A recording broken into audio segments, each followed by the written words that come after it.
Well, data from the city shows last year, Toronto saw the fewest traffic fatalities since the launch of the Vision Zero road safety campaign. For the details, let's bring in CP24's Melissa Duggan. Melissa. Yeah, Bakari. So we're looking back at numbers from last year, 2025. That is when the city of Toronto saw 39 traffic-related fatalities.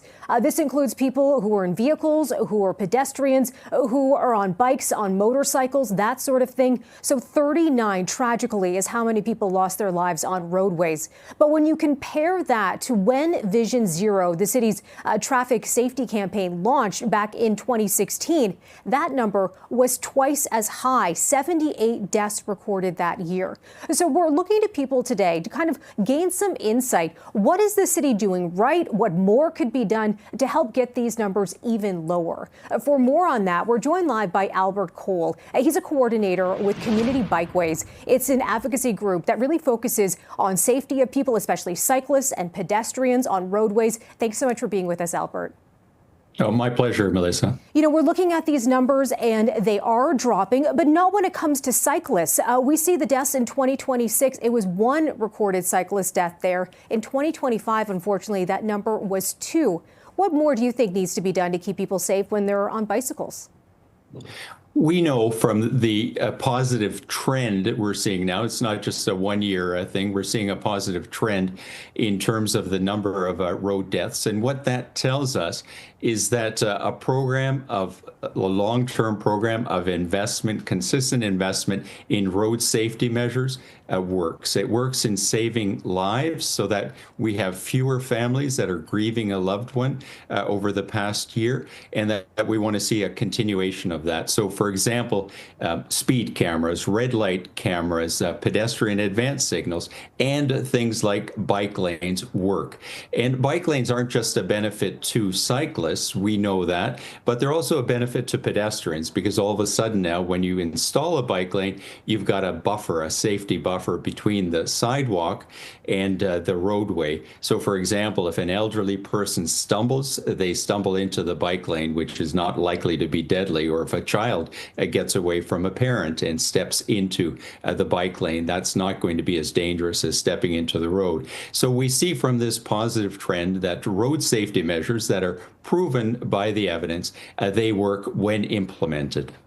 Now, one question we've been putting out to people behind Vision Zero today, with the CAA today, and now to you, is asking the question about speed cameras, because we know they've been eliminated throughout the province now. That legislation coming in the fall, so those tickets no longer being handed out. I wonder what your thoughts are, what this means for road safety going forward as we look to 2026 and those numbers that are being recorded right now. Well, it's troubling that a proven road safety measure such as traffic safety cameras would be removed. Speed cameras are being removed, and that's a troubling initiative by the provincial government, Doug Ford, when we know that the safety speed cameras work.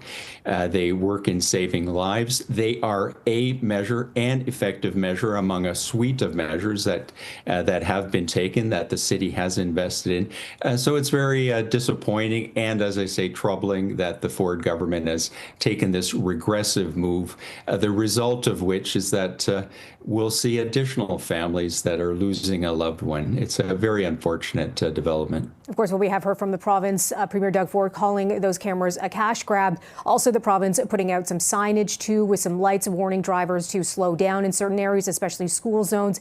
I'm wondering what else, Albert, you think needs to be done to make sure that people are safe out there. Well, we know that spending money. In other words, all of these things take money. So what really the goal is, and this is the Vision Zero goal, not just in Canada, but across the world, is that we want roads that are designed so that when someone makes a mistake, that could be a driver that's distracted, could be a pedestrian that is, looking somewhere, or a cyclist. When people make a mistake, we don't want those mistakes to be deadly or to cause a serious injury.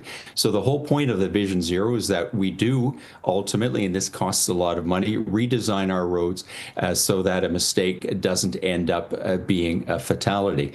Some of these measures are interim measures. For example, speed cameras are implemented because that can be done quickly. It works, whereas road designs can cost upwards of $20 million for a short stretch of road. So if we had unlimited amounts of money, we'd want that to be done immediately. We know this takes a consistent amount of capital spending over a longer period of time, and we're seeing the fruits of that spending in decreased road deaths. We've got a long way to go. There's still so much more to do. But of course, we know that the roads we have today are the result of planning decisions in the 50s and 60s when cars were going to solve all of our problems. We have a different set of priorities today, and that takes money and commitment.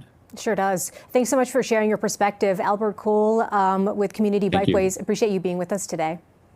Thank you very much, Melissa. And Bakari, when we're looking at some of the numbers too that we've been talking about today, pedestrians, that's been getting a lot of the focus. When we talk about the comparison to 2026, when Vision Zero was first launched, there were 44 pedestrian deaths that year. When we're looking back at 2025, that number down to 19. So we're talking about that positive trend, but certainly those numbers still too high, still too many fatalities on our roadways. Back to you. Okay, reporting live, CP24's Melissa Duggan.